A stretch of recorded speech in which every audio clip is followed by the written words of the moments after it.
Hey, so I wanted to make a new video going on my updated LA character on this speed variant I've been using. So the meta has shifted for MF quite a bit over the past weeks as GG has been constantly nerfing and buffing stuff. And right now, speed is pretty much the king. You still want quant, ISO 70% quant as setup, but yeah, I'll show you the character looks like real quick. Essentially, the big changes are using Ravenous Passion for Berserk. I'll go with that in a second. And use a Queen of the Forest. Queen of the Forest is probably more so on the optional side. It's 50% move speed, which is quite a bit, but it also has really good stats anyway. And you don't want to use greeds, and if you're not using greeds, Queen of the Forest, the only other good chest to use is Lightning Coil. So yeah, I just want Queen of the Forest. Okay, here's what the gameplay looks like. There's a standard, back to basics, holy juice, the map, and you see my character is very, very fast. Usually I'll pick up loot on the way, but just to make this video faster, I'm just gonna skip the loot for now. And yeah, the idea of going very, very fast to these maps, because there's not that much mobs in them, there's not too much loot, so you really want to go as fast as possible. And I try to build my character around that while still having really, really, really good damage and, some good defense. So I'll do the boss right here, and you see 100 buffs, no issue whatsoever. Boss is going to instantly die.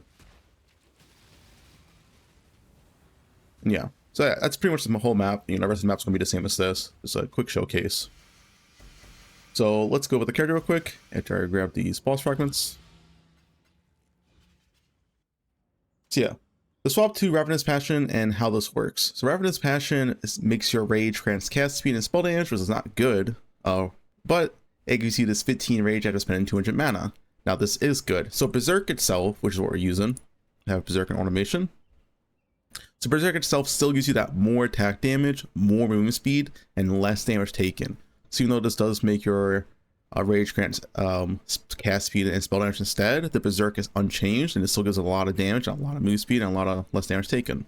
So yeah, that's the idea behind Ravenous Passion. And if you're wondering how much rage is this really, 200 mana. Can't really show you on Hideout because your mana isn't going up that much, but it's more than old comms. I would say if you're standing there attacking and you have your tornado going off, you have your frenzy going off, and you have your sniper's mark going off, you're using more than like 200 mana per second. So this is like 15 rage per second, which, if you put it old comms gloves, that's extremely high rage regeneration. Now the downside of this helmet is one of the helmet slot, and helmet slots are very, very powerful as they have really, really good implicits, like, the matters evasion and stuff like that, right? Second downside is it really gives nothing else. It's just rage, right? The strength is useless for this build, armors, whatever, and we're actually losing the base value of rage by converting to cast speed and spell damage. So the only thing we are getting from this helmet is just the rage regeneration and nothing else, which does kind of suck. With all that said, the only thing you want is speed and nothing else. It is the ideal helmet to use because nothing's gonna make you go faster than this because it's giving you Berserk. You see, with everything up, no monsters, we are quite fast when we have the rage, which is a really, really high uptime. It's higher than old comms gloves. Also, what's nice about this is you can literally do no regen maps, you can do lesser carry maps. It doesn't matter compared to old comms because it's not regen, it's just, spending mana. So anyway, that's the helmet. Also, to make it more effective, we're not using life tap on our 6-link mana force setup because we want this to all cost mana, and therefore you also need a decent mana pool. So we have an 84 mana pool, which is quite high for a build character, what you usually would have. So we can just, cast. If you see my frenzy right here, frenzy costs 28 mana, Durin card 28 mana, Steel Skin 24 mana, Tornado 36 mana, and Sniper's Mark 40 mana. So you want a decent mana pool so you can always constantly cast the stuff while also casting your main skill. I found around like 80 to 90 mana is a pretty good sweet point to where I was effectively casting all my spells, especially when you combine it with stuff like instant leech, which is also pretty important. Okay, next is the Queen of Forest swap. So Queen of Forest, it's just for movement speed. We do reach the cap here, so we are getting that 50% increased movement speed as it gets 75% increase and then 25% reduced for a total of 50% increased movement speed. The only downside of Queen of Forest is that if you do maps with less defense, which you generally want to avoid anyway, this slows you down. It's just a bad chest. But if you avoid those maps and it's just pure upside, 50% move speed is quite a bit. I'll show my pop right here real quick. But as you can see, we're at 376% move speed with everything up.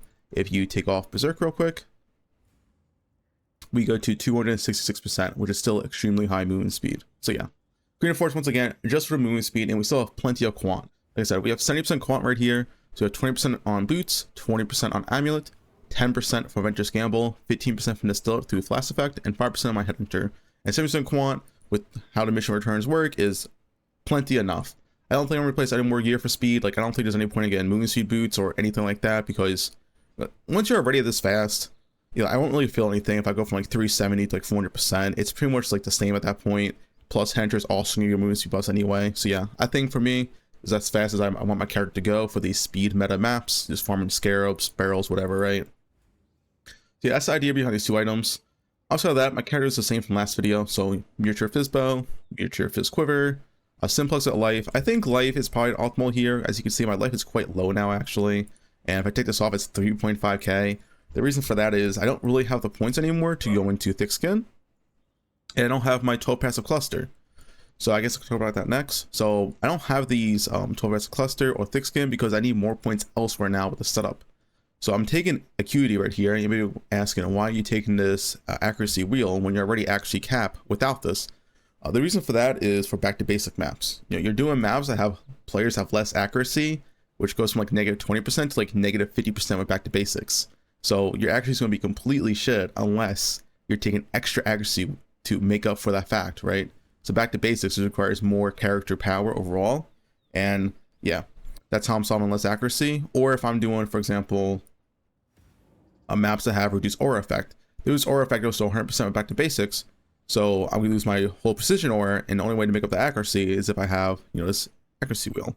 See, without my precision right now, I want 90% accuracy. So if I did not have this wheel, it would be like 70%, and that would be just really, really, really bad. So yeah, I just spend more points elsewhere.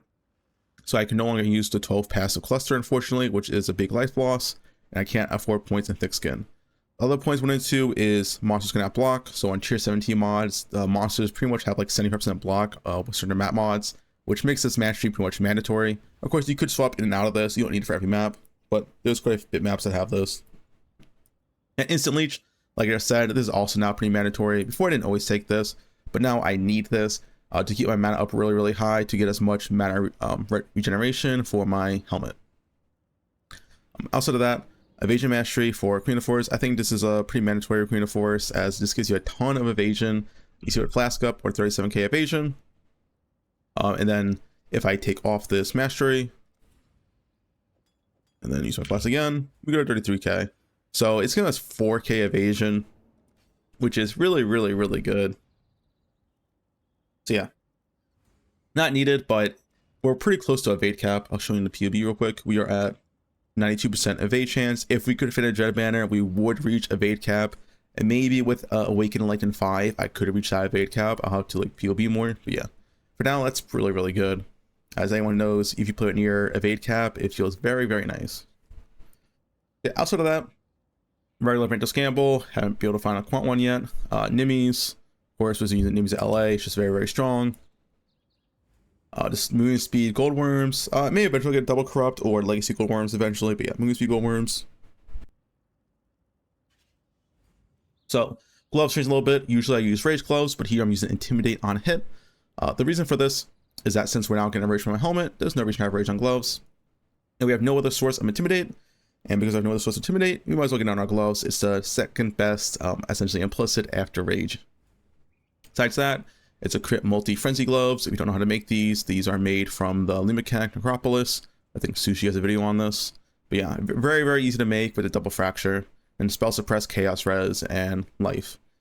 It's also where we're getting our fizz convert. So we need 100% convert in total. Thankfully, Lion Arrow has 50% fizz convert. So we get 25% from gloves and 25% from the quiver. If you don't have a mirror quiver, you'll need to get 25% on the gloves instead of the pierce. And then you'll need to get pierce on tree, 3 points right here. And you'll probably have to drop this medium cluster. So yeah, outside of that, yeah, characters, pretty much everything about the character. Important setups would be some automation, berserk, steel skin. This just feels very, very nice. We don't have to press berserk, we don't have to press steel skin, we don't have to press enduring cry. It's pretty massive quality of life. Essentially the only things you press in the map is your lightning arrow, frost blink, you press your blood rage once at the start of the map, it refreshes on kill, and then validate on bosses if you want. So it's pretty minimal, but impressive, feels very, very nice to play, all because of automation, which is pretty nice.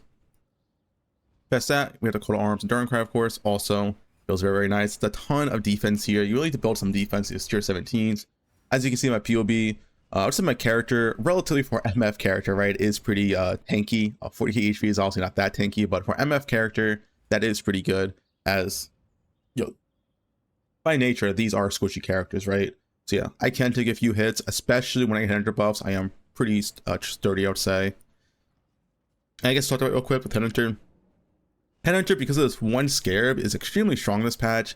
If you haven't chosen tier 17s, always try to use this scarab if you're a Headhunter character. Giving monsters 2 additional rare modifiers means you can steal 2 more rare modifiers per rare, and you know, that's just really, really insane. Yeah, that's it mostly for the character. Blast, pretty standard. I am using 9 Sun. One thing I want to mention, you can reach a breakpoint with Lightning Arrow.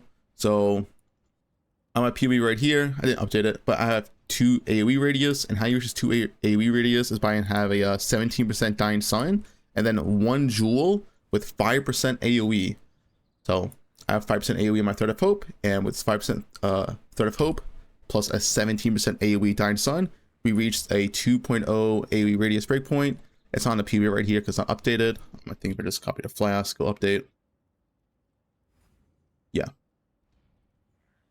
Because here we are at the 2 AoE radius. So it's a little bit nice for extra clear speed. Not needed at all, but I thought it was a nice low min-max thing I could do. Getting a Lightning Arrow 2 AoE radius is pretty good. It's pretty big AoE.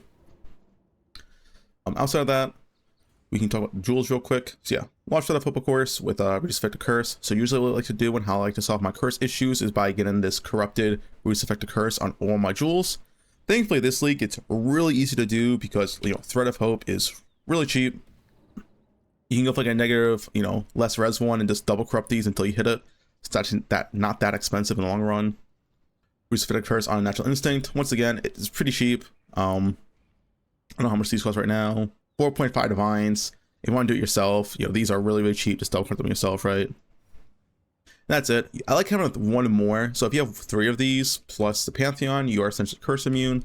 Right now, I'm essentially at like 84% or no 79% curse reduction. So yeah, I'm missing 1 more jewel to essentially be curse immune to maps, which is pretty nice as tier 17s do have those triple curse mod maps. So that's how I like selling my curse immunity.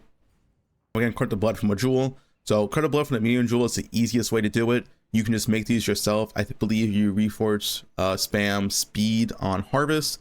These are really, really easy to make. These are like less than 10 chaos each to make, plus the base cost, maybe anywhere between 30 to 40 chaos. So it's easy to get corrupted blood if you need it right here. If not, you want corrupted blood on a Searching Eye jewel. So yeah, this jewel is how I'm also selling my phase-in. This is our 1 rare jewel spot. So this is our flex jewel slot, and you really want phase-in. Fortunately, Searching Eye jewels really, really suck, and these are kind of like the best stats you can get on the jewel. I can't really get anything else. I've tried, I searched for it, and yeah. So this crit multi, max life, and chance to get phase-in. I also got a little bit extra damage, but the damage doesn't really matter. Besides this, the only other way you can solve phase-in is by moving your Unnatural Instinct right here, all the way to down here, which does solve your phase-in. The issue with this and why I'm not a big fan is that we then lose our not only instant leech, but we also lose our life gain on hit.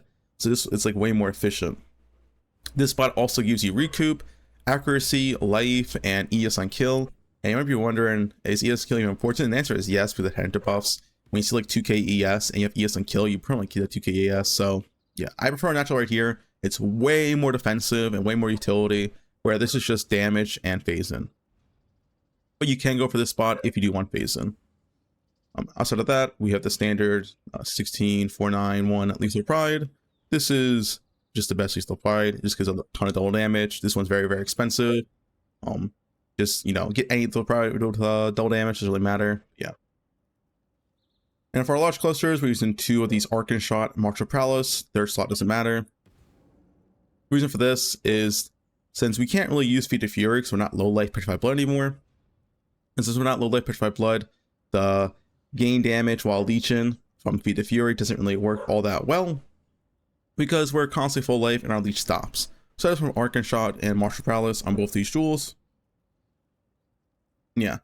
Ideally, like I said, I would like to 12 passive here, but there's no way I could actually drop points anywhere. At most, I could drop points right here, but then I'll lose my Corrupted Blood and I'll also lose Resist. So maybe I'll figure something out different in the future, but yeah. And yeah, I think that's about it for the character. Oh, I guess one thing to mention is this recover 4% life when you use a flask. This is mandatory to use with Distillate. If you don't have this mastery, it becomes a little bit annoying to use Distillate because you'll press Distillate and it won't go off, because a Distillate will only go off if you have mana or life to actually use. Yeah, you gotta kind of take this point. It's just a little bit annoying. Yeah, I think that's it about the character. If you have any questions, feel free to comment below. I just wanted to give an update in how I'm using this Queen of the Forest and Ravenous Passion. And also, you can use Ravenous Passion without this corruption right here, because I know the corruption is really, really expensive. If the 15 rage one is 275 divines. If I did have to not use this corruption, essentially you just had to lower your position, and yeah, that's it. You'll still be accuracy capped with like a level 3, level 4 position, but reduced accuracy maps will just hurt a little bit more, and therefore you can still use a Ravenous Passion without the socketed skill gems. Yeah, that's about it. If you have any questions, feel free to comment below.